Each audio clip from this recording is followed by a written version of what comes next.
Hello guys, good morning. Gagawa tayo ng chicken oil.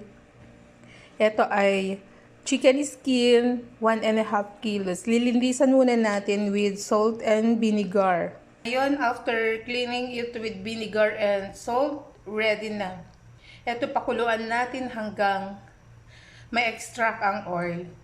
Ito naman ay lagyan ko ng asin. Konting asin lang.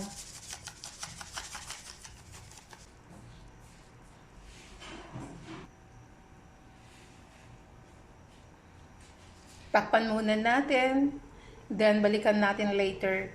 Pag malapit ng or until may extract ang oil, balikan natin.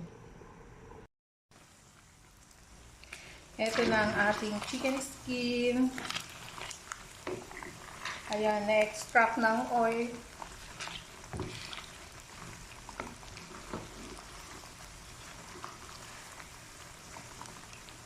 At magiging chicharon to. Diba? Extracted ng oil. Separate na natin.